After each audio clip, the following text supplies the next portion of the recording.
This new moon is activating a deeper level of trust and nourishment to our intuition. Hello and welcome to the All 12 Signs video series for the Cancer new moon. My name's Chloe. I work with card divination, astrology, and I channel multi-dimensional energies through my body, as you just heard, and as you can see, through the form of physical light language and vocal light language. All of this is bringing in healing, attunement, and activation codes to the messages that come through. For those of you who know your time of birth and know your natal chart, I really recommend you check out the sign that falls in the first house first. This is your rising sign. I read for all of the signs as if they're in the first house, so the astrology will link in closest with that. However, it never invalidates you looking at any other part of your chart, perhaps where your sun and your moon are, because they are always getting activated with every lunation. Whatever sign it is that you're checking into, look to where it falls in your natal chart, look to what house it's in, and the themes of that house. You want to apply those themes, as well as all the meaning you've got going on in that sign, to the messages that come through. It will be as if that sign has energetically moved to the first house, so the astrology for the rising sign will still link in. You just got to apply your own natal chart meaning on top of it. Right, I am reading for Aquarius in this video, so let us begin. Aquarius rising. How you doing, Aquarius? So I read for the rising signs, and those of you who don't have Aquarius in the first house, look to the house that it does fall in your natal chart. Look to the themes of that house, and you want to apply those themes along with all the other meaning you've got going on in the sign of Aquarius to the messages that come through. It will be as if that Aquarius energy from your natal chart has now moved to the first house. So when I talk about the astrology for the rising sign, it will still link in. You just got to add on your natal chart meaning on top of it. As always, take what resonates, leave what doesn't. So this is a reading for the Cancer new moon. I just want to apologize for the delay in getting these videos out. I do work with 6-month cycles though, so the likelihood you might be watching this after the event. The messages that come through are the energy frequency for you to work with over the next 6 months in this area of your chart. I had a lot of delays linked into the Neptune retrograde, and so there's just been a bit of a block. I talk more about that in the collective reading. I won't go on about it here. So I'm going to be breaking down the astrology for the rising sign. And as I do so, I'm going to be shuffling the tarot. The cards are going to go everywhere. And then when I finish the astrology, the energies that I channel, they're going to move all the cards around, and then they're going to put them into the 3 piles. They'll do some energy work as well, and that's when I'll bring the tarot into the astrology. And so the 3 piles are what is being released with this new moon. New moons mark new beginnings, fresh new energy. And so often we have a release of old patterns and old situations in the lead up to the new moon. So this is kind of what, hello, Ace of Wands, what you've been working on, often sort of the shadow and the difficulties. It's particularly amplified with this transit, which I will talk about.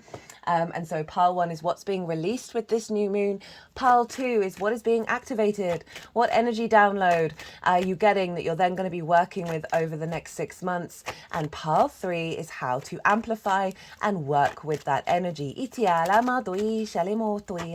For new viewers who didn't quite catch the introduction, I channel multi-dimensional energies through my body, both in the form of physical and vocal light language. You'll see my hands doing movements, and you'll hear the vocal light language come out. All of this is to help bring in healing, attunement, and activation codes with the messages that come through. So that's going to be going on throughout. So wherever Aquarius is in your chart, Cancer inconjuncts the Aquarius energy. Now, an inconjunct isn't a traditional main aspect. It is a bit discombobulating, but it's very powerful. So this is when we have 2 signs that are aspecting one another that have 6 different energies that traditionally don't have things in root common with one another. So Aquarius, you are fixed air and yang in nature. Cancer is cardinal water and yin in nature. So that's, woo, look at all this fire coming out for you, Aquarius. Hello, Aries. So they traditionally don't have the three main things inherently in common. Obviously, everything's got things in common, but with an inconjunct, it just takes a little bit more effort to get it all working. I kind of like to describe it as herding cats, right? If you don't know you're herding cats and six very independent cats who've all got their own agenda, then it can just feel incredibly frustrating. It can just feel, as I said, you're putting in a lot of effort and not particularly getting anywhere. There can be miscommunication. There can be just very discombobulating energy. But once you realize that's what's going on, we can then tap into the inconjunct, which is very inventive, very innovative. It's breaking against tradition. And so you have this energy with this Cancer new moon here, which may feel a bit discombobulating, but trust and believe that it is bringing in a frequency that is helping you step out of sort of old patterns and traditional ways of operating.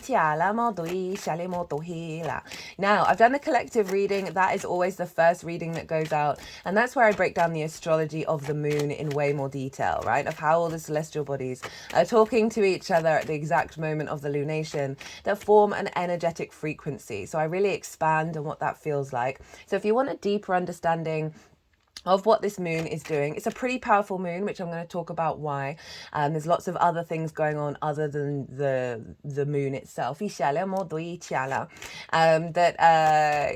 you want a deeper understanding to sort of step into the feeling of what this moon is, and then from your own autonomy and your own intuition then how to work with it over the next 6 months. I did a collective tarot as well. Haven't had a tarot reading like that since the Leo full moon. There weren't that many cards, and they were very sort of in alignment and very mirroring and synchronistic with one another. It was a very clear message that came through in that reading, and also lots of channeled messages as always.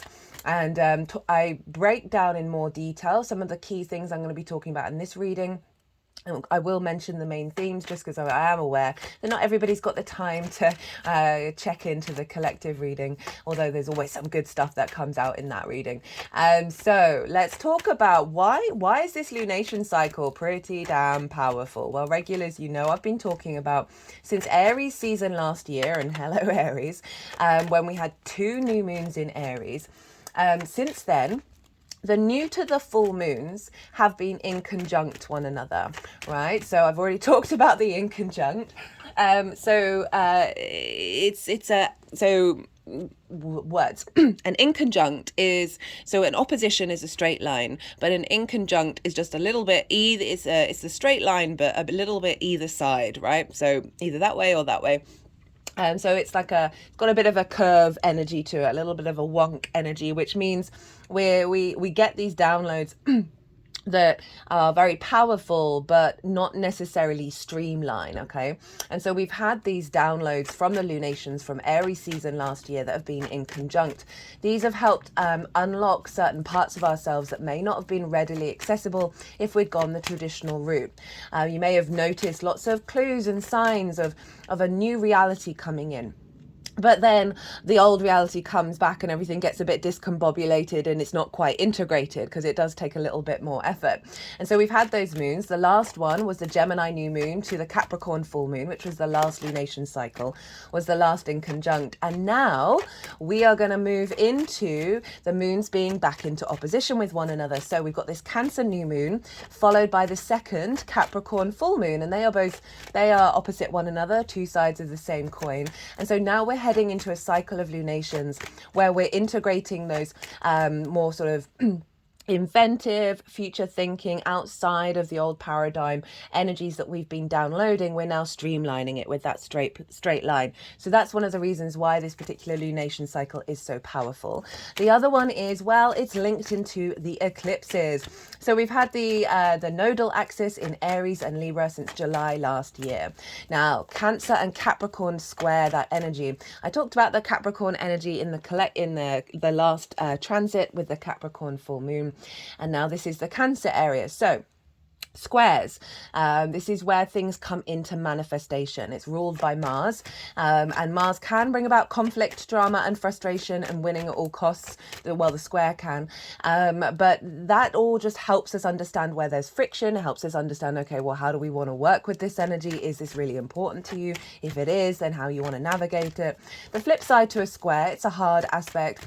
It does involve challenges, but it is about manifestation in the 3D world. Without friction, our 3D linear time frame would not exist in the way that we know it. So this is about creating in the 3D. So Cancer has squared these eclipses. And so from July last year, the Cancer area of our chart, and also all transits through the sign of Cancer, have been activating the south node energy of Libra. Now, the south node is the tail of the dragon. It can often represent releasing of things falling away, purging, a more inner, esoteric, sort of inner experience, right? A cultivation, an observation, a strategy of bringing nuance and depth to an area of your chart. But it can be very draining. It can be a sense of limitations, of things not outwardly manifesting. It's more of an inner space. The amount of people that I've spoken to over the last year have just been like talking about, usually about their Cancer area of their chart, just being like, things aren't quite working out. There are blockages, there are limitations, things are falling away. I'm feeling really heavy. It just all very discombobulating energy. And so I've been mentioning that on and off over the last year. I've also done a nodal transit series for Aries and Libra, covering the whole of the eclipse cycle. I go into way more detail in that transit. It's in its own playlist, really easily accessible, and still very relevant today. So the Cancer area of your chart, where is this for you, Aquarius rising? This is the adult in the room. This is the 6th house.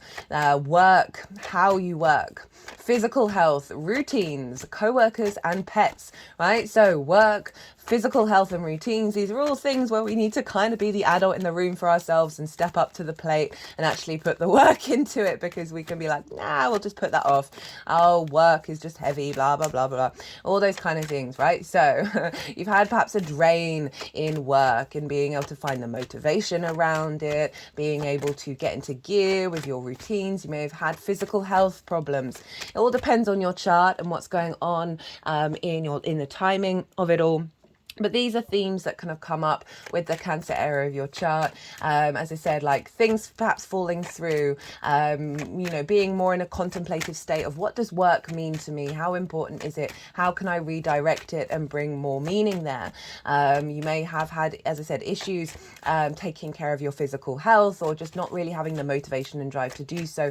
And in the process, really refining, okay, well, how do I bring a deeper meaning into this? How do I make this more important in my life, right? You may have had issues with co-workers, maybe feeling a bit more withdrawn and not wanting to engage so much with others. It is a more of an inner exploration of a deep meaning that you're having. So this is going to be going on till January, just FYI, but it is an 19-year-old cycle, right? So we're not going to have this again for nearly 20 years. So just breathe. What it was really felt with this lunation, right, with this new moon, right, we're activating a new cycle, that a lot of the difficulty of the energies of the south node manifesting, we're hitting a peak with it, right? This new moon is activating the cycle where we then bring more depth and meaning and really be able to refine this area of our lives. That's been coming through quite consistently for everybody. So there's lots going on here with Cancer season, where it's not quite how it would have been in the last 18 years, right? It's embodying that south node energy, because the south node is often an area where we feel comfortable, and when we feel comfortable we can also take it for granted, but the aim is to really then refine that area. So you've been given a lot of opportunities, perhaps because space is being created by things falling away or just feeling a bit disconnected, for you to really contemplate and work on that and be like, okay, well, what is the deeper meaning behind this? How do I bring this all together? This new moon is really lovely. Really, really, really, really lovely. Venus is there with the sun. Venus is acting as a balm to help us be able to connect the dots, being able to harmonize and have a sense of more love and appreciation, and bringing a bit more harmony. She's activating that cycle with this new moon. How do you find pleasure and joy with all these, with energies of work, health and routine, right? And really bringing in a deeper connection to your intuitive body, right? Cancer is ruled by the moon, and the moon represents our emotional body, our intuition, our needs, and whether they're being met or not. How do we give and receive nourishment? And so there's a real focus on developing a sort of a maturity around this, and having a deeper trust in the intuitive body of what our intuition is trying to tell us, and then be guided by that without falling into worry and fear. New moons are a great time to set new intentions. As I said, even if you're watching this after the event, I feel like we can retrospectively tap into the energy and plant those seeds in the unconscious spaces of the moon. You set the intention around establishing a more deeper emotional connection to your work, allowing yourself to be more guided by your intuition in terms of nourishing your physical health, and being more in a flow state when it comes to routines, right? So for having Cancer in the 6th house, this does mean that you'll go through certain phases when it comes to routines, rather than being rigid and expecting yourself to do the same thing every day. You got to think about the moon. She's constantly changing shape, which means that, you know, you're going to be shaking things up. You're going to need to be in a flow state when it comes to these things. And rather than, as I said, like having a certain expectation of doing it every day, or doing the same thing, it does require a bit more flow to tap into that. It's a very nurturing energy. It is linked into the home, Cancer. There's a tenderness, there's a softness, there is a sensitivity as well.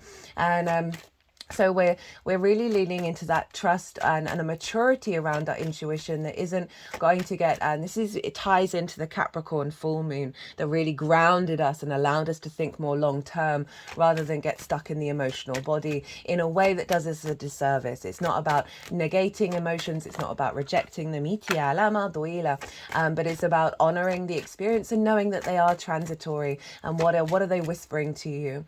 Are they just old patterns that are so used to being there, or is this something that truly needs to be looked at?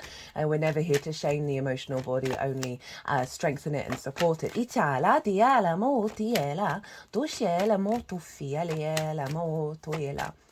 So, what else is going on with the astrology? Well, we have Ceres in the sign of Capricorn. Ceres is an asteroid. This is exactly opposite this moon. They're all at 14 degrees. And Ceres represents the harvest. She is the grain goddess, the earth mother, the harvest, abundance, nurturing and nourishment. She's currently retrograde in the sign of Capricorn, and Capricorn for you, Aquarius, is in your 12th house, your hidden house, your house of mysteries. This is where anxiety, worries and fears, depression, grief and loss can show up, because it is the unconscious spaces, and so often we have trauma responses and limiting beliefs there that can bubble to the surface in those forms. It is a difficult house. There's no getting around it. And so you got 2 full moons there, so you're really getting a higher level of development in your 12th house. Now, aside from all of that, it is the magic of your soul underneath all of there. And so there's a real establishment and expansion around that. And the 12th house can feel very personal to you, but not necessarily integrated in the rest of your chart or anything that anybody else sees, because it's kind of behind the scenes. I happen to have Cancer there, and so my emotional body is very deep and very personal and very powerful, but it's often kept in private. Often sort of my Aquarius moon sort of mitigates it. Hello, Aquarius. Sort of zoomed out, more perspective there. It's like, what are feelings? What's the point of them? I mean, I know they're incredibly powerful and very useful, and I say that half believing it, half not, because everything is real, you know, and everything is not real. And so Ceres, being retrograde, this can have seen a restriction around feeling abundant in that place, right? Feeling the harvest, feeling the nourishment and the nurturing. All of that is in order to sort of really help you go deeper, deeper underground to get to the more root resources. One of the things that came up in the collective reading is that even if we may feel like we're in the desert and there is no water, we have the capacity, we have deep within us the well of Cancer that will always provide, that there will always be that overflow and that nourishment and the quenching of thirst. And Ceres retrograde in the 12th is really doubling down on that, of helping you really get into those unconscious spaces and dig up Italima at the bottom of the mountain Capricorn, the mountain goat, the strength to bring up a very powerful ancient resource within you that's always there but sometimes can be hidden. Retrograde Ceres can also, as I say, be about reflecting inward, all of those qualities being reflected in your internal body, where you are finding a deeper level of nourishment in order to facilitate your intuition, you know, in terms of the longer term legacy of Capricorn, of longer term thinking into that emotional body and providing nourishment and support that's taking us all out of a fear space around our emotions, around our worries.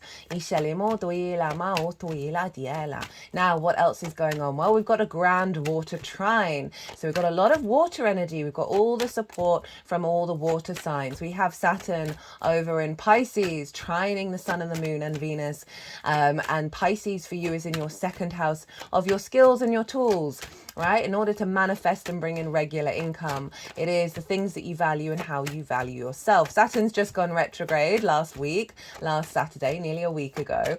I've done a Saturn retrograde pick a card reading. So if you want to go check that out, that's live and available.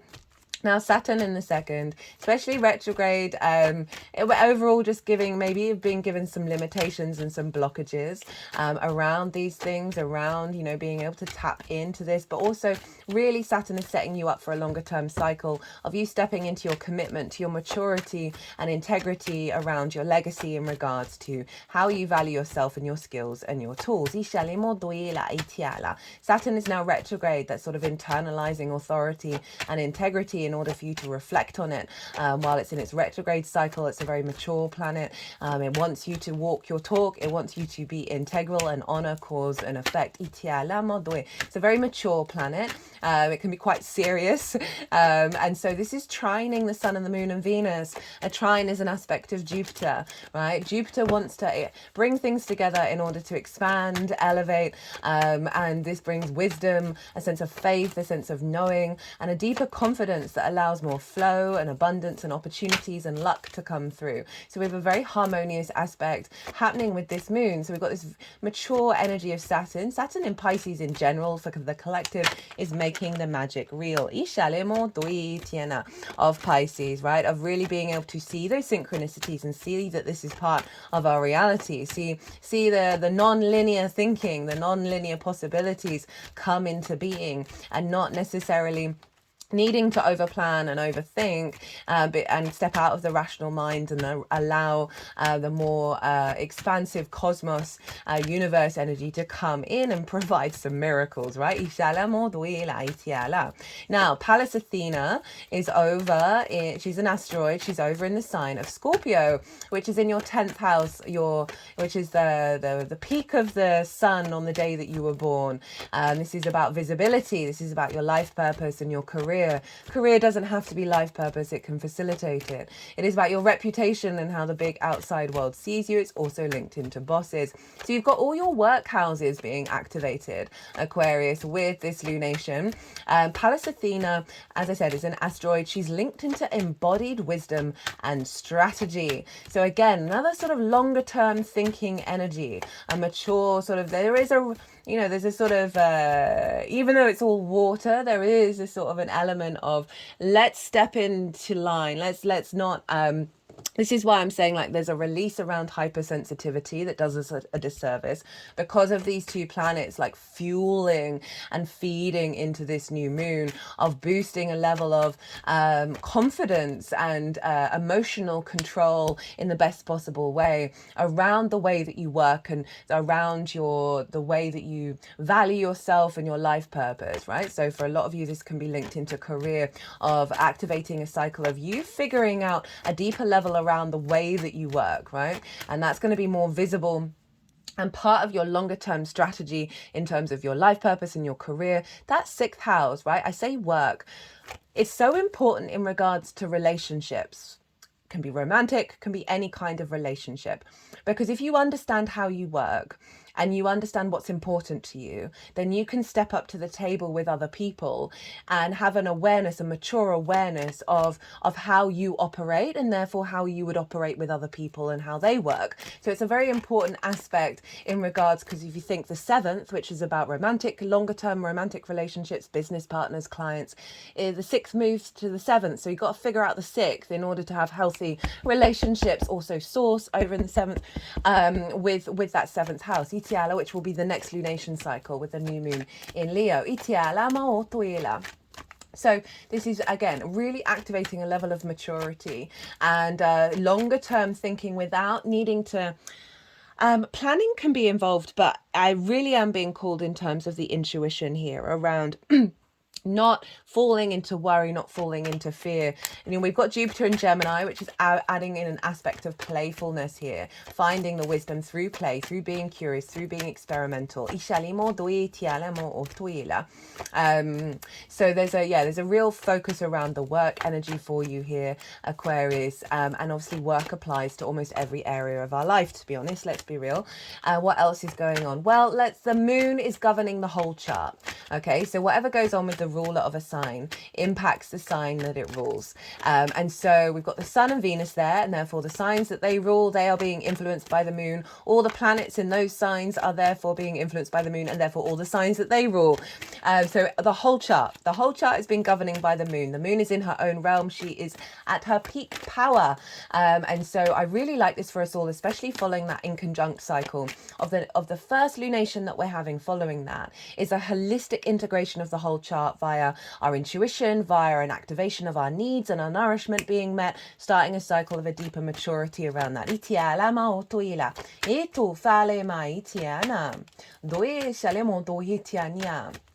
So what else is going on? This is squaring the nodes. So this is by aspect and by sign. And so this is doubling down on the activation of the eclipse cycles, right? Because eclipses mark big new beginnings, big endings, and this is where things are being manifested. So there's a powerhouse of where we're headed in terms of sort of bigger karmic energy, where the sun and the moon meet each other at both the horizontal and the vertical axis, which is the eclipses, which is big energy. So this is showing an alignment around that, and a building energy around that. Lilith is conjunct the south node. Love Lilith. She's conjunct my north node. Lilith is all about respect, honor, dignity, and equality. She's not getting that, and she's tried, and the whatever party that she's working with is just like no, and not giving any decent answers. She's very prepared to pack her bags and leave and go and live her best life, right? So I love that this is conjunct the south node, and this Cancer cycle is manifesting that south node. You have Libra up in your ninth house of your perspectives, how you map yourself out in the world and understand it, and perceive it. So you've had a real refinement. You may have had some old patterns fall away. You may have felt just a bit disconnected from everything with that south node being there, but it is through deep refinement. And now you have Lilith, who is really infusing within you a perspective around those themes of Lilith, right? Of wanting to engage with the world, with other people, from a place of respect, honor, and dignity, right? Really honoring the individuals working together and co-collaborating.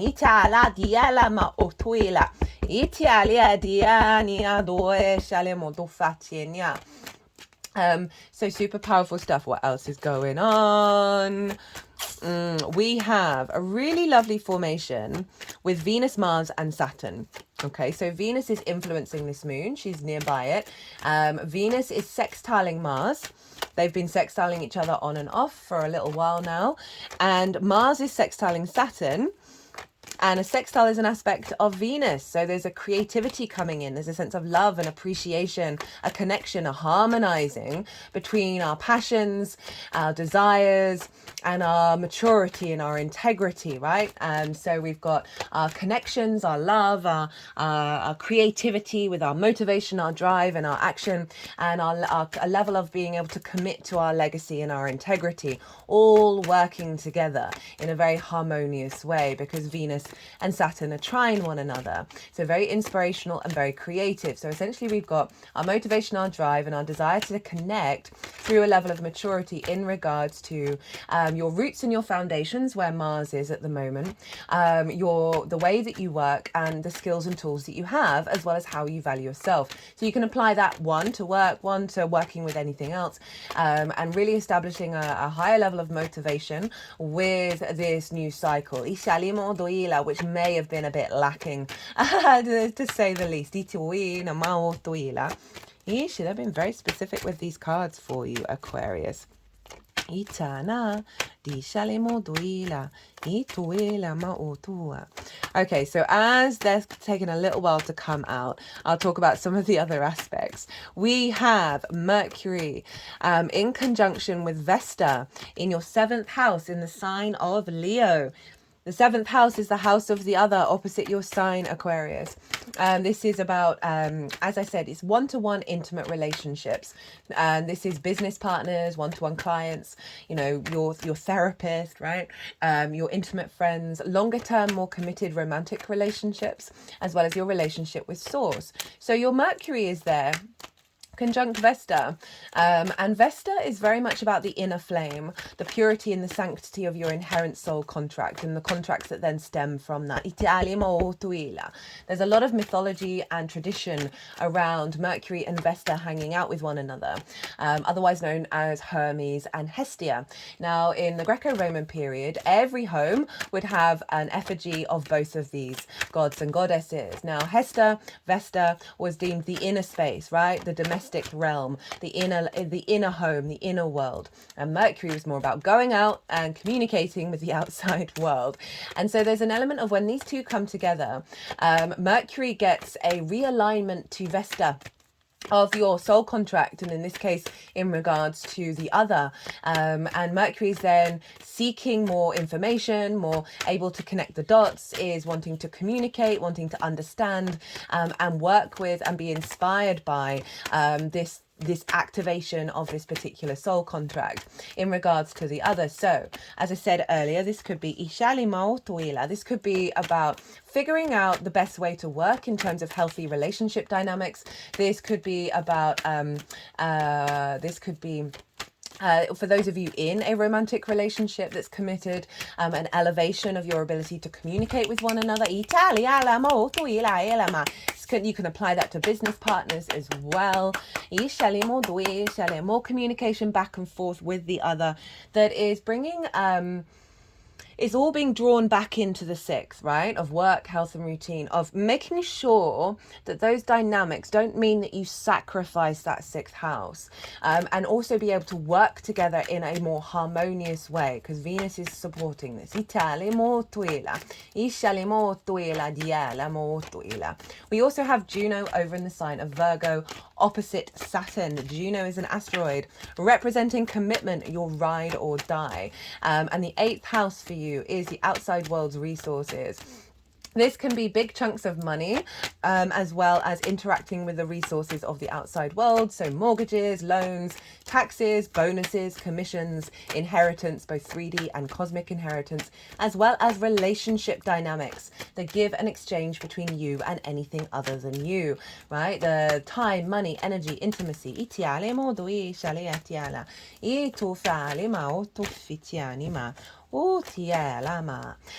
This is your relationship dynamic with Source. It's a very magical house. Along with that 12th house, you've got earth signs that are where your magic comes from, Aquarius. I mean, it comes from all over the chart, but this is the real focal point. Juno's there, right, opposite Saturn. And so this energy is being brought into the groundwater trine around establishing healthier relationships that are more in an alignment with commitment. And I'm not saying you're all going to go out and marry and get happily ever after, because that might not be for everybody. But we can still have a level of commitment with individuals, even if those moments are fleeting, right? So there's a level of integrity and meaning, right? Saturn, a level of and with the commitment of Juno, of like, even in you go and talk to someone in your local shop, having the ability to have a sort of a deeper energetic connection with somebody, even if it's just wishing them a good weekend, right? Of a level of wanting to establish healthier relationships in regards to your own values. In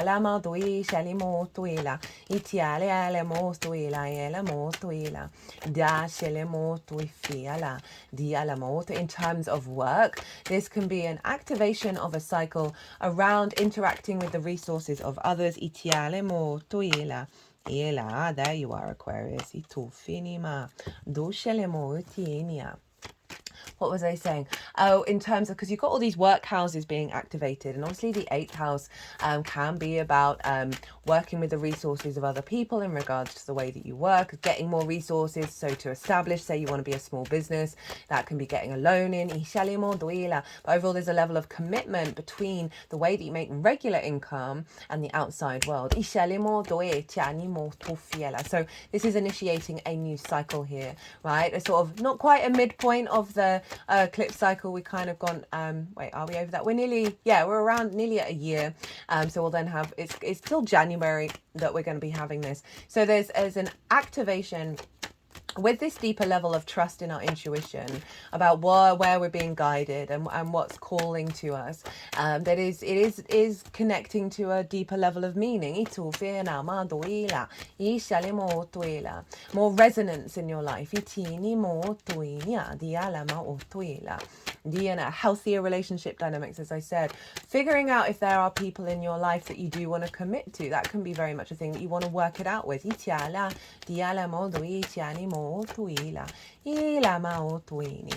Okay, Aquarius. That's kind of everything that I wanted to say. I mean, okay, let's do the whole lot. You might not need to watch that collective reading, eh, Aquarius? Sirius, one of the brightest stars in the sky, is conjunct this moon. Now, Sirius marks a very potent fertility energy, right? This is where the deep nourishment is coming in, one of the many things, as well as with Sirius. Sirius is the hunting dog of Orion, right? So there's a level of protection, and there's a level of loyalty, and there's also a level of going out into the world to catch things. You know, got my own opinions about hunting. I appreciate in certain circumstances, blah blah blah blah, all of that. But that's, you know, I'll pull back from my opinions. It's very much a part of this planet and who we are and our species and the mammalian side, not just the mammalian side, every part of us, the whole planet, right? That is part of the cycles, and we shouldn't shame it. But overall, there is this sense of going out into the world with a level of protection, a level of dedication and duty, and devotion from Sirius, infusing into this moon in understanding the way that you work and how you bring meaning into your life in that way. You know, the adult in the room of like upgrading a level of maturity. Maybe this is all the cards. Look to where your sun and your moon are in your natal chart. The themes of those houses are likely to have played a role in the lead up to this cycle, and they're likely to play a role in how this unfolds. If you want to set intentions and tap into your intuition to see which themes you want to bring into, that will just add on a more personal layer on top of this general reading. So if you want a deeper dive in what comes through with this or anything else at all, then my website, sorry, when they're messing around with the deck, my brain goes squishy. My website is in the description box if you want a deeper dive on anything. My email address is on the website. I've also got Instagram. You can DM me, give me some context, we can chat about it, figure something out. I really like to tailor to clients. My Virgo sun very much appreciates it. There's Leo. do shania tinia do fa diala o toenia o tuinimi tinima itiala o to fila doela o to mintinana Saturn uf dishana do elena do itinima do enia do e shenia do fana madiani. 9 of Swords at the bottom of the deck. Well, what perfect timing. So I'm now going to go consciously quiet. The energies that I work with, they are going to move all these cards around, and then they're going to do some energy work and put the cards into the 3 piles. And that is when I'm going to bring in the tarot with the astrology. I call you to soften your mind as well. And then don't try and overthink it. You just had so much information. Let that all settle and then see what unconscious responses, intuitive responses come up in regards to this lunation for you.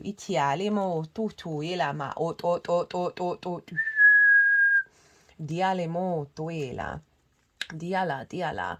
This feels like restrictions around opportunities, around work, as well as your sort of motivation to communicate, get excited about it, see the magic, see the joy, see the love in it.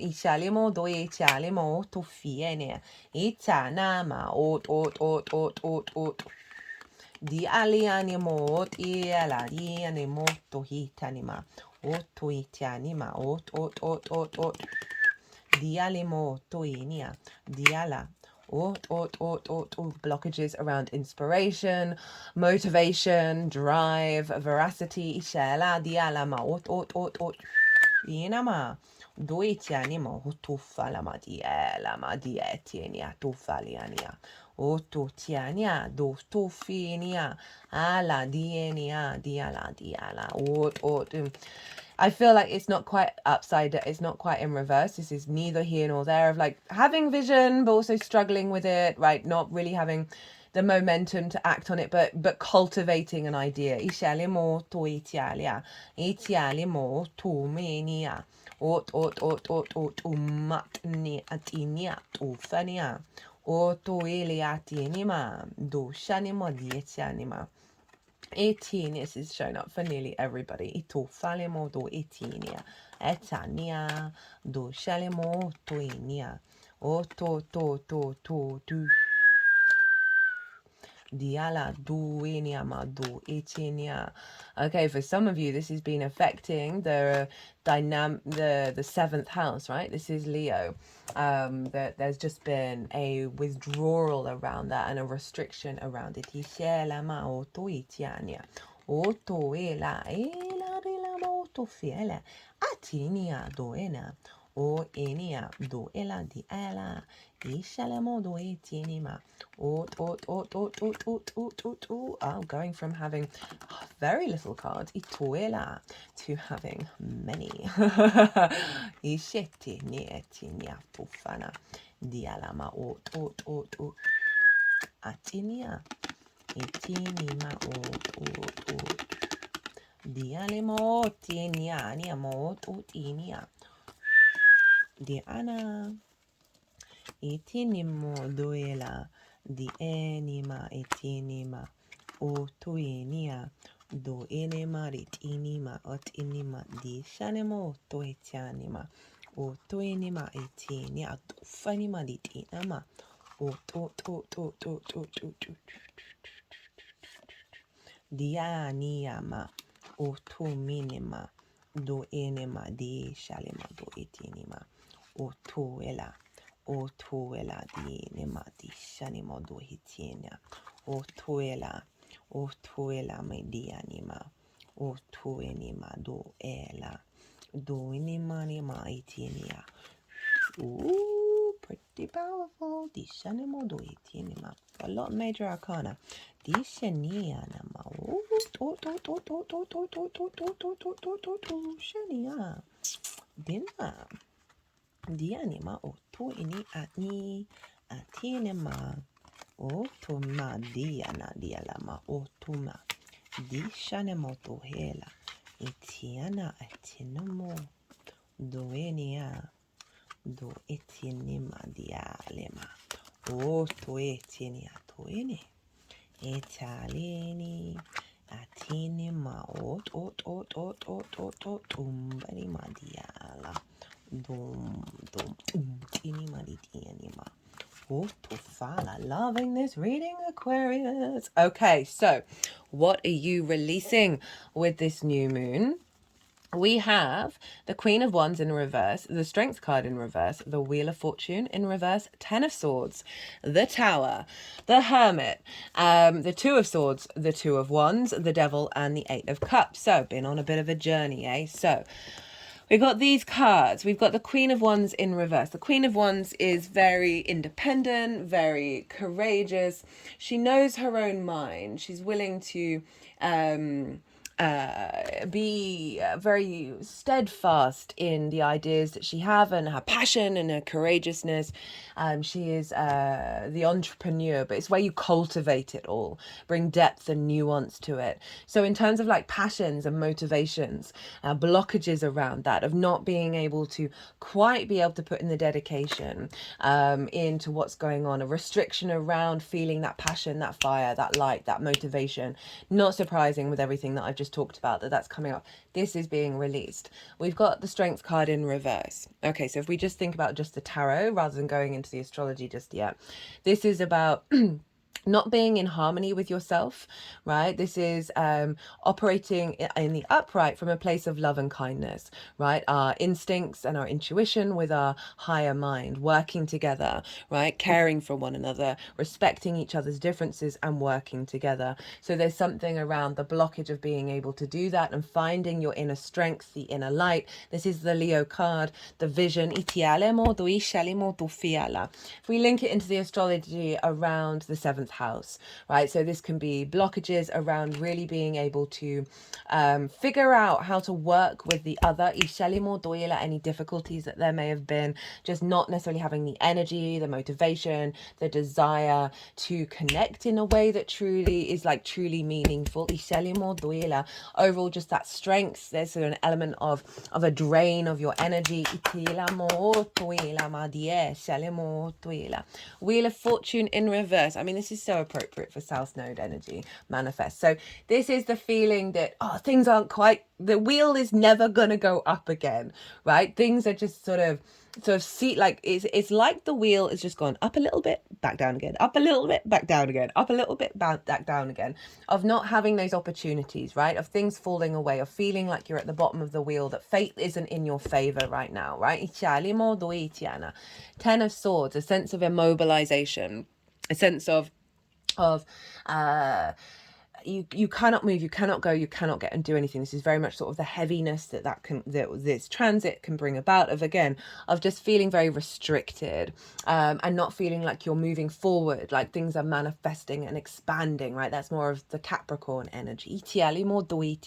These are swords, these are ideas, constructs, limitations, limiting beliefs that are all along your spine. So it's very karmic, that you've gone through a cycle of blockage, right? And it's serving you in the long run, right? The sun is rising in this time, but it may have just felt like, why am I even bothering? In terms, this might be about some sort of physical health where it's kept you immobilized for a little bit. We've got the Tower. This has been showing up for almost everybody. That the Tower pulls down the superfluous energy, things that are at the top of the tower. Foundations are still strong. South Node energy can do that. It's the release, the letting go of toxins. Letting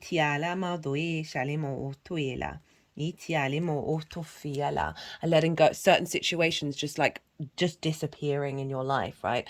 Trust and believe that it's clearing the clutter away in order for you to rebuild from more depth and nuance, right? So this is, again, it's falling away. We're moving away from the sort of, as I said, the more difficult energies around the South Node, and we're heading into a refinement and elevation. We have the Hermit, right? So this can be restrictions around resources, around relationship dynamics, where you've had to just go a bit more inward. You've had to sort of just wanting to be a bit more by yourself, or because of those restrictions, you kind of a bit stuck at home, or not really having the things that you going out and doing all the things that you want to do because of this sort of restriction around your motivation and limitations. Remember, this is the 8th house, but it is, again, the Hermit's very wise. Having been in a state of isolation, you would have uncovered some things about yourself that really served you, right, and that serve you in your strength and your power as you move forward.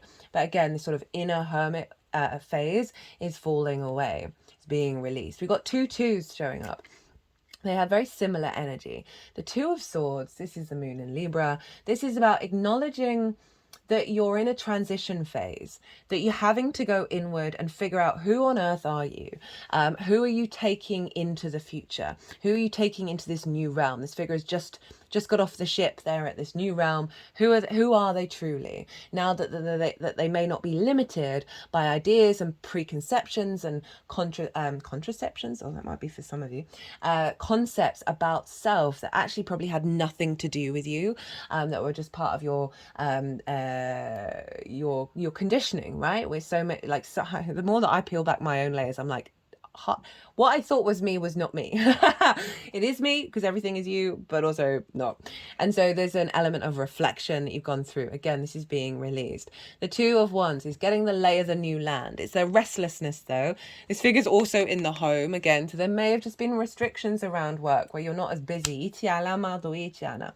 This is about long-term manifestation, right? Of getting the lay of the land, right? Things are changing, things are different, and you're trying to figure it all out in order to then embark on a new journey. But there's a restlessness because you're not quite there yet. Again, falling away. We then get the Devil card, Capricorn, and the 8 of Cups.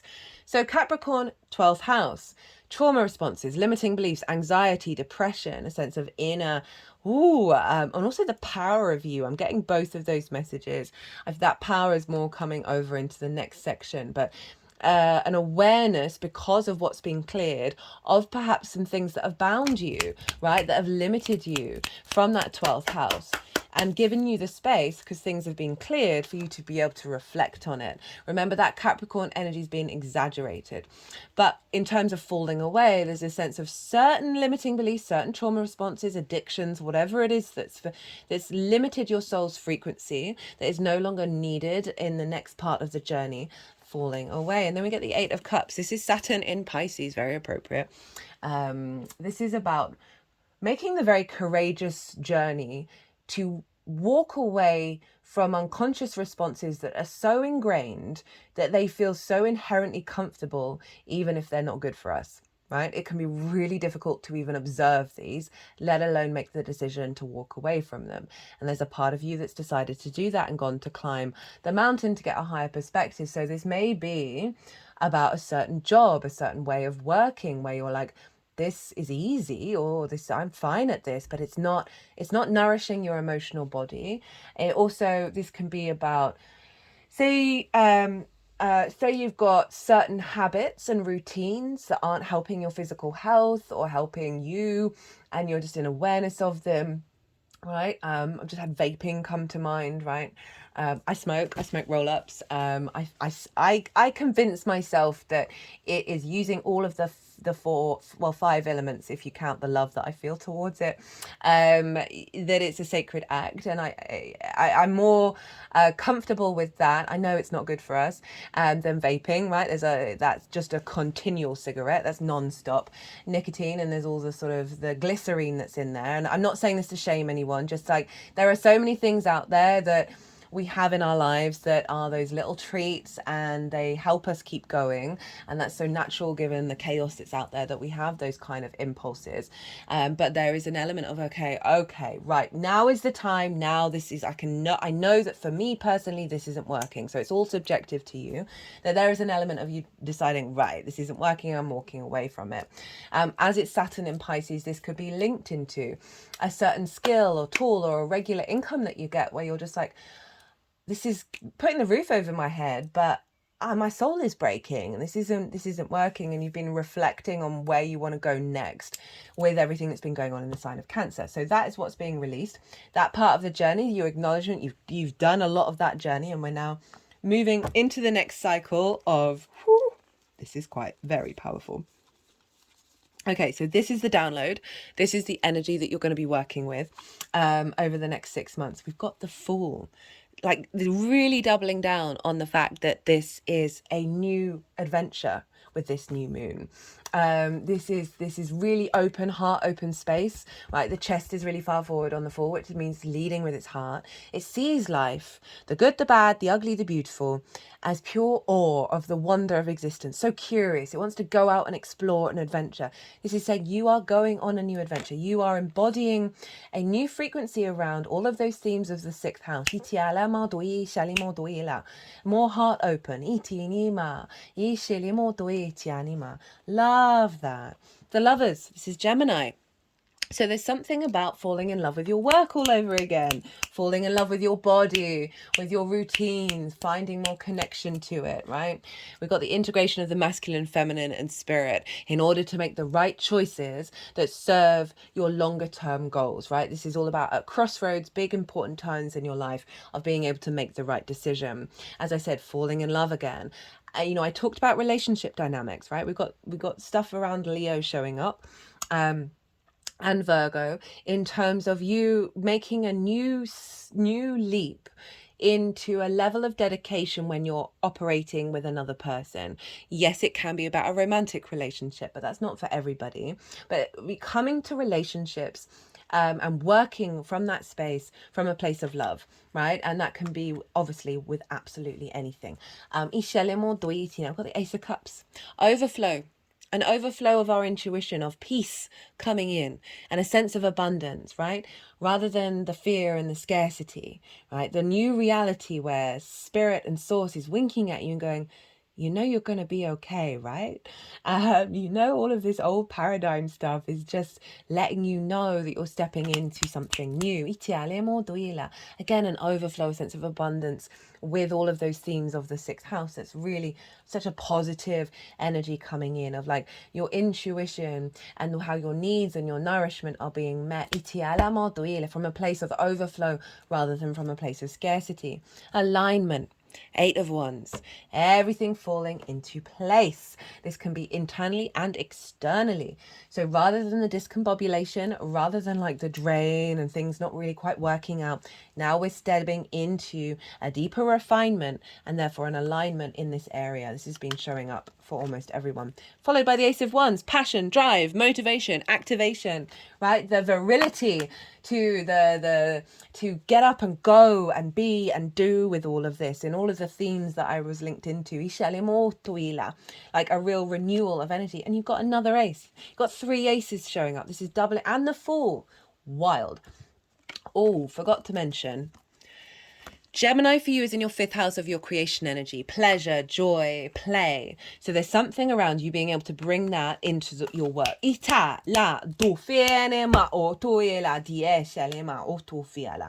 glad I remembered that. That was my first thought when I saw it come out and want to go in this pile. Vision. Divine inspiration, clarity linked into your sovereignty, right? Your idea and how you want to work. Not about what anybody else wants. It is about you understanding we each have a unique way of going about things. And the more that you tap into that and are at peace with that rather than shaming it, the more that you can find your vision and your clarity and be able to take steps forwards. Divine inspiration. I love it.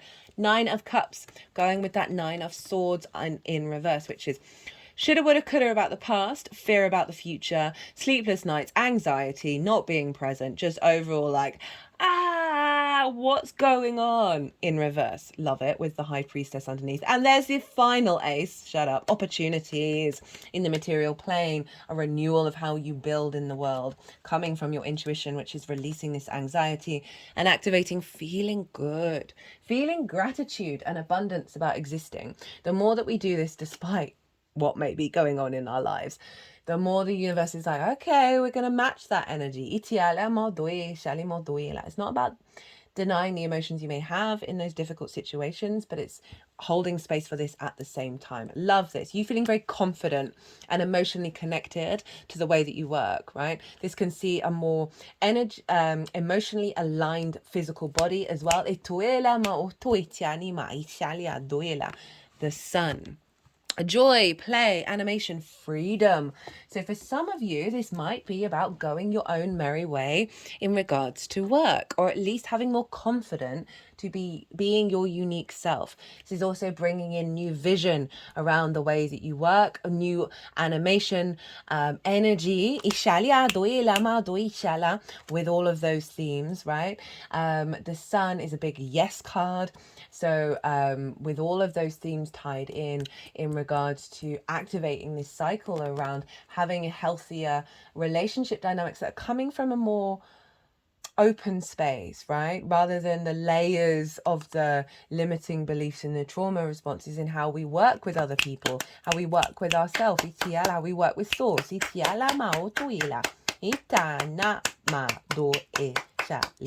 This can be about some of you connecting to like a childhood essence or dream, and then applying that in your maturity. I read a lot of fantasy as a child and a lot of sci-fi.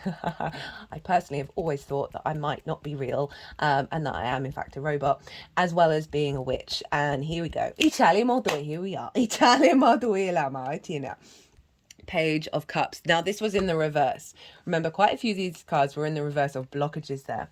And so we've got the Page of Cups of more imaginative, creative thinking around your work, around your routines, your health, more magic coming in, more synchronicities. This is a Pisces card. This page is talking to a fish in a cup, and that fish is talking back, being more open to that, the non-rational energy.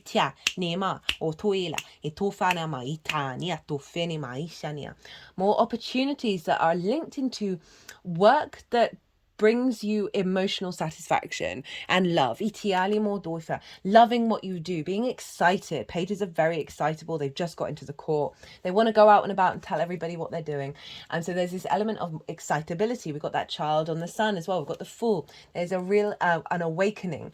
Mars is going to conjunct Uranus in your fourth. I'm going to be doing a pick a card reading. That's what's really coming through with this, of a liberation around your motivation and drive that's really going to boost what's coming through here. Italia, it's on the 15th of July. So it's before the next lunation. As I said, I'm going to do a pick a card.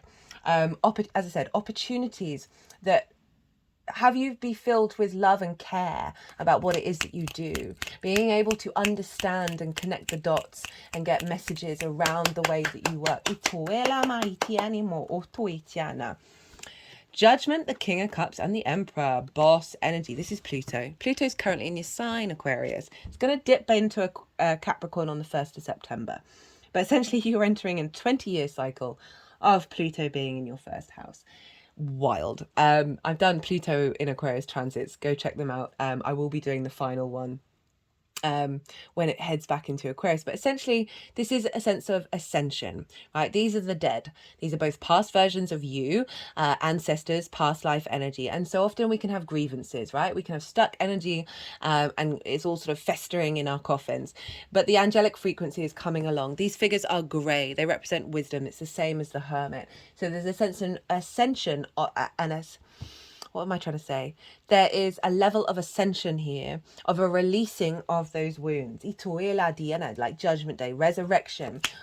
Also seeing resurrection of skills and tools that you have in order to put, that were always inherently within you, but have just been blocked, that are just coming more into an alignment in the way that you work, right? It's very powerful energy. It is about an upgrade, where you're making good judgment calls. King of Cups, showing up for everyone other than Pisces, I believe. And the King of Cups is about emotional control. It's not about denying emotions. They are incredibly powerful. They are the tool that the King of Cups has. But you see here, they're on a very rocky sea on a stone throne. There's a sea monster. That ship doesn't know what's going to go on with that sea monster. We don't know the intentions. The King of Cups, not bothered, not at all bothered that it's defying the laws of gravity. Instead, it is very calm, cool, and collected, but still very much embodying its emotions, its intuition, its love, its imagination, and being able to work with that. So you are a multifaceted, multidimensional being. You can be miserable and the King of Cups at the same time. Okay? Overall, this is sovereignty, right? Knowing your power, right? Being able to take action on that from a place of maturity. So we had a king, and now we've got the emperor, king of kings. The wisdom of your own actions, your way of doing things from a place of autonomy and sovereignty. Aries energy loves to experience life through its own understanding. It doesn't really like being told what to do. And it learns a lot of wisdom through that. The emperor is very sovereign. It knows its own divinity. It knows that the best way to act that serves itself and its whole empire is from a place of wisdom and a sense of autonomy. And I really mean the word authenticity. You are taking control of what's going on. You are refining the way that you work to a higher level of maturity and wisdom, and you know that it's got to come from you. It's not about how other people do things. What works for you. So, speaking of work, how to amplify this energy, we have you, Aquarius. We've got the King of Swords, the World card, that's hello Saturn, the Eight of Pentacles, we have the Magician, the Knight of Cups, and the Ten of Pentacles. So again, your sovereignty, your individuality of acting on the visions of the Ace of Swords.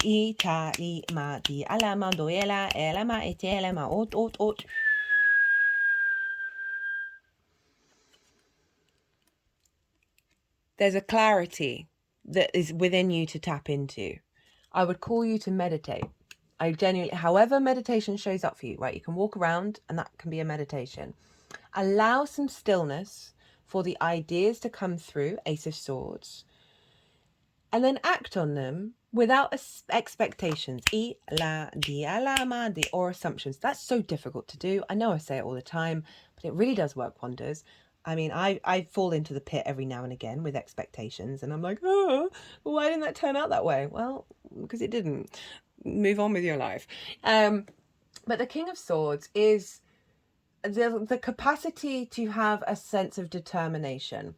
So it's really just calling you to tap into your own energy. It's repeating the message around that sort of sovereignty of your own nature in the way that you do things, and not allowing the external voices, whether it's old voices, new ones, who may be judging you, right? Zoom out and realize this is also about looking at the longer term picture as well. Of while being playful in trying different things, it's with that sort of goal in the back of your mind of what's going to serve you in the long term. You're not having to overly plan it or worry about it. Don't fall into the Nine of Swords again. It is just genuinely like that level of perspective, that zoomed out of like allowing, this is kind of tapping into, this moon is releasing a lot of hypersensitivity, and that is strengthening our intuition, that's more in alignment with you and your soul's frequency. Right. The world. Saturn, know thyself and the world will open up to you. Doubling down on this message. It's calling you to truly peel back those layers. The more you peel back the layers, and the less boundaries you actually need, because you become more sovereign in your nature. And this is very calling for that. That it isn't about not caring about the external world. It's simply that it doesn't have so much power over you. And often we need to set boundaries in the process of getting to the place of having zero boundaries. Saturn's rings are going to dissolve. So we're heading that way. Because we're not being distorted by the external world. It's not blocking our capacity to go out in the world and do what we need to do. So the world is calling you to look at that. It is also saying, a flip side to that, go out in the world, play, try things out, experiment. You know, I was saying doing it all on your own autonomy. It doesn't mean don't observe what other people do and see whether that resonates with you, because that is just going to be a part of your soul's frequency if you pick something up from somebody else. But it has to feel genuine to what your intentions are. This is all about integrity. This is Saturn. This is about also about the work that you do, your physical health, your routine. Be a bit more mature about it. Be a bit more integral about it. It will serve you. It will give you more energy for play, fun, and all of the good stuff, right? Eight of Pentacles. Whistle while you work. This is about the refinement. This is so appropriate for a sixth house South Node manifestation. This is the refinement process. This is knowing on a day-to-day basis that you may be going over the same thing over and over again, right, for some of you, in order to master it. This is about putting things into practice. This is a very physical energy of put these things into practice, do the routine, and also try and find the joy in it. This figure, as I said, whistle while you work. So with those sort of regular exercise or healthy eating, this is saying you've got the energy around you to really solidify this and really lock it in for the next cycle. That this is saying, hey, just have some fun while you do it, but do try every day to do something in alignment with the themes of that house. Oh, they like that one. I just have to pause. I have a tickle is about to come out of my throat. It's been happening constantly when I come to the table, never when I'm speaking in face to face. Clearly a lot of throat chakra collective work being done right now. The Magician. This is acknowledging you have the resources around you to build, to manifest. They may not be tangible, but they are within you. You are able to play, to create. So it's saying get your action on, get your manifestation, your creation on. Again, don't try and weight it up with this has to work. If this doesn't work, it's all over. No. Jupiter and Gemini, tap into that, the fun, the play, the expansion of that, the curiosity. But this is saying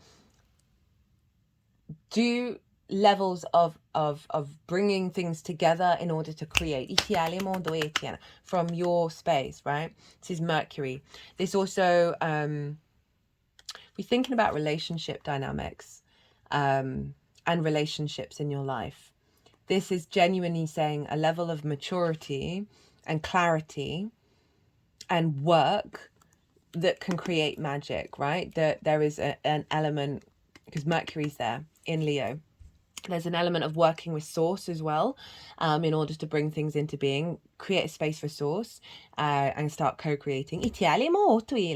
As well as there's something around manifesting, as I said, this sort of more sovereign co-creation in relationship.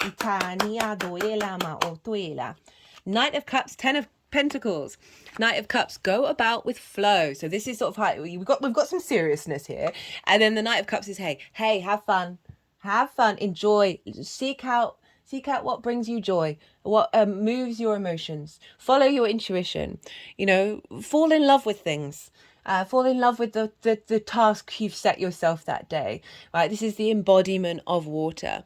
This is your emotional body. This is your intuition, your imagination, your sense of love, and really calling you to be guided by that, and be the true romantic. Fall in love with your work. Fall in love with your body, with your routines. I know that sounds really difficult, but it is saying this will help amplify this. If you find more joy in the things that you do. 10 of Pentacles. Know that this cycle is helping activate a legacy energy. This is like long-term goals manifest, okay? This is a city. Cities take forever to build, so it represents the long term of building in the 3D, right? It's also about the mundane and the metaphysical working together. So there's an element of bringing in source, bringing in magic, in terms of the longer term goals. This might call you to be like, okay, let me think, what do I really want? Now, you don't have to know the details. You can just get to the root essence of something, of like, okay, well, I want to be nourished in the way that I work. I want to feel energized. I want to be able to give back to the community. Those sort of things where you can just think about those goals. And then the little baby steps and the play of getting to them. It's not about worrying about how, it's just sort of setting the intention around what it is that you really want to manifest. Healthy body that's going to serve you into your old age. You can set that intention and then allow yourself to play with it.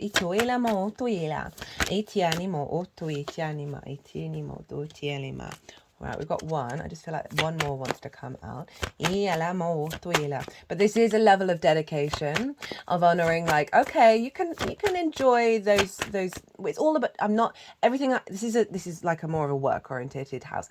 It's not about not having fun. Trust me, it's all about having fun, but bringing that fun into something that is going to support you in the long term.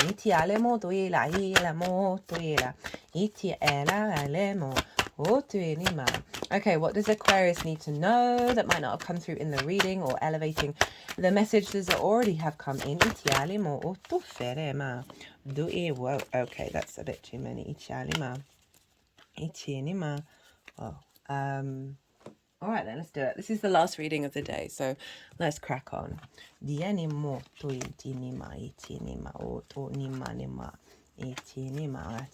Okay, in this order.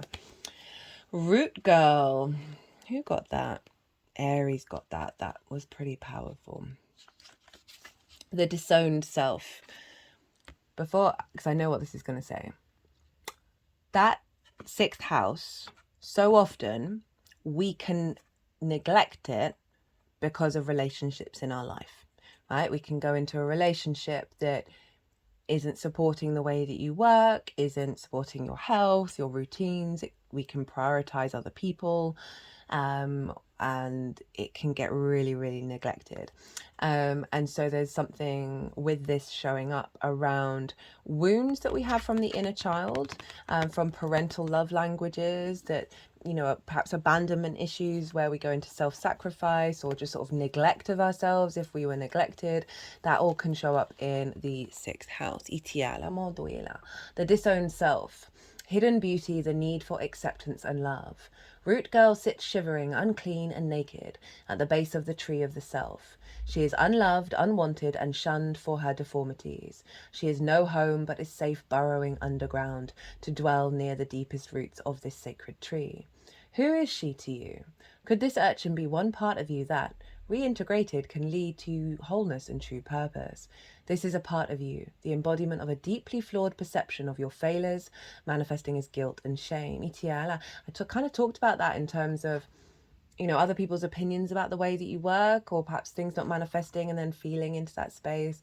When you project envy onto others, or any emotion or instinct that you've learned to repressed or deemed unnatural, it's this homeless child crying for attention, acceptance and love. You want to lash out, ignore it, push it aside, all the while refusing to acknowledge this ugly quality as belonging to you. But if you would only look into the root girl's eyes and see the beauty and the unmet need, your unmet need, you would realize that this part of you asks for your compassion and understanding. This part of you was born when you were wounded and were conditioned to believe you were not whole, that your expression of self is somehow too much or too little. You may have even inherited this creature from your ancestors. However, it was this child's self came to be curled up at the roots of your sacred tree. It's time to welcome her into your heart. When you do, everything you've been searching for becomes illuminated, and your path lights up with renewed purpose. When you come to love, root girl, and claim her as your own, accepting her and your humanity, she is transformed just as you are. Then all manner of magic begins to arrive in abundant form. Look for the beauty. Love that. You know, Cancer is linked into the mother, it is linked into the home. We've got energy of abandonment showing up in the oracle reading, which I'll do after I finish this all 12 signs reading. Everyone's been quite sensitive, very emotional, and I'm not surprised that that's come up in 2 readings. That very rarely happens that I get the same card show up. So you might want to check out the Aries reading as well. That might be relevant with the connection. But yeah, there's this is all, you know, I'm saying autonomy of you. This is an acceptance of every part of yourself, which can be really difficult, and bringing that into a sense of peace and a sense of beauty. And I love how it's saying the magic was coming through, because that with that Page of Cups, there's definitely something around co-creating with source and really finding a deeper meaning and magic in what it is in the way that you work. 7, the covenant, commitment, sacred contract, the greater good. You are being invited now by the universe to enter into a sacred contract. The covenant card may also be a call to recognize that an ancient agreement you made with spirit needs to be renewed or cancelled and torn up. is an opportunity showing up right now that is full of promise, but are you unable to sign and seal the deal and commit to it? The reason is that it needs to be elevated to a sacred covenant. Ita la ma doela. So this can be around work, and as I said, there is stuff coming up about relationships.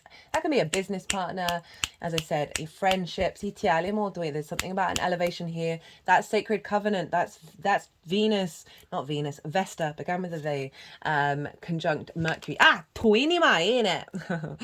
covenant must be founded on the truth, right? That Ace of Swords, King of Swords. So that's adding a deeper level to that King of Swords of figuring out your own truth, like underneath all the bullshit. Right, and that can be really difficult to do, but you've done a lot of the legwork. Now is the refinement, Italian or tuila, not your truth or his truth or her truth, but the greater truth that takes the destiny of all into account. The covenant is not about your agenda only. Spirit must be invited to come to the table as the guarantor of good faith of all, and to ensure that the direction you are embarking in will be for the greater good. This is tied into Saturn, right? Saturn came with that King of Swords, about integrity. You've had a Saturn transit through your first house. Saturn rules you. If you're not working with your integrity, Saturn's going to be a bit of a trouble. And Saturn is about the bigger picture. It is about the collective. It's more of the how we operate out in the social world. It's important that you understand what you're signing up for. Be sure to read the fine print so as not to commit to something you will soon regret or that will compromise your integrity. There we go. Do not hesitate to put all your own cards on the table. Hilarious. So that your motives and desires are transparent and nothing is left in darkness. Do not hesitate to put all your own cards on the table. That's that King of Swords. So that your motives and desires are transparent. There's the clarity, and nothing is left in the darkness. When shadow elements remain hidden, the covenant breaks down and becomes a contract with an unspoken dark side that is inevitably filled. Ooh. Love how these are just really just elevating what's already come through. Blows my mind, this deck, working with this deck. Woodwives, adaptability, strong roots, growth. So we've got two sets of roots here. The Woodwives dance, that's Mars, Uranus in your fourth. Apologies, I just had to pause. That tickle came out of nowhere. The Woodwives dance into your dreams as a reminder to be grounded no matter what life offers you. You need to know who you are, what you'll tolerate, and what you've learnt to date, and what boundaries to set so you feel good about yourself.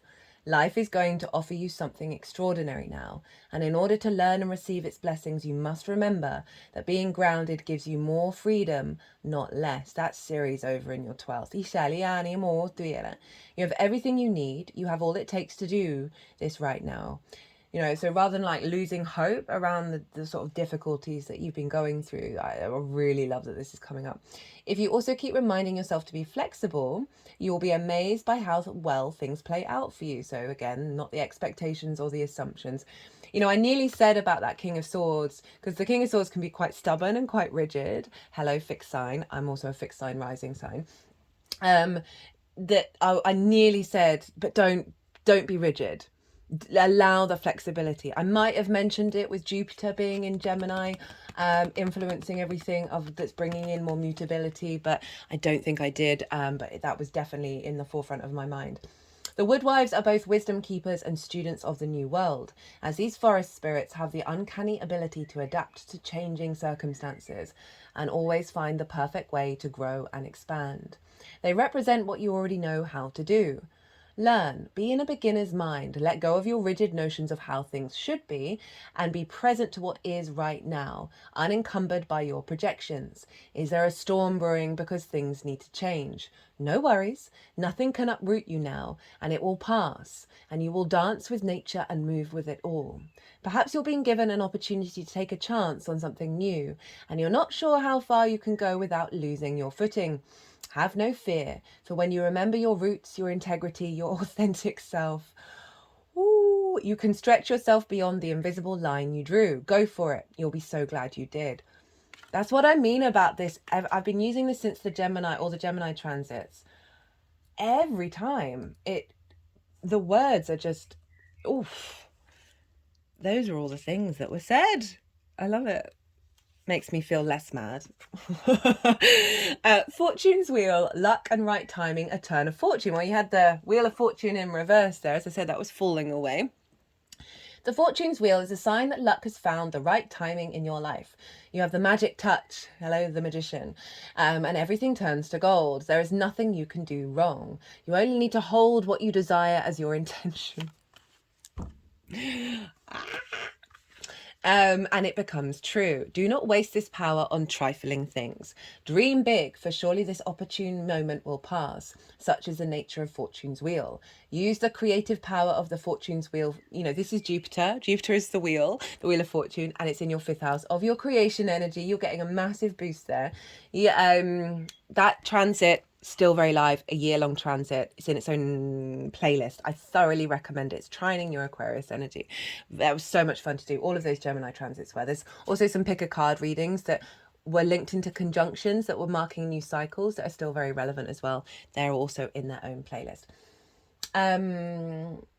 Use the creative power of the fortune's wheel for the benefit of others, and the gifts will be returned to you tenfold.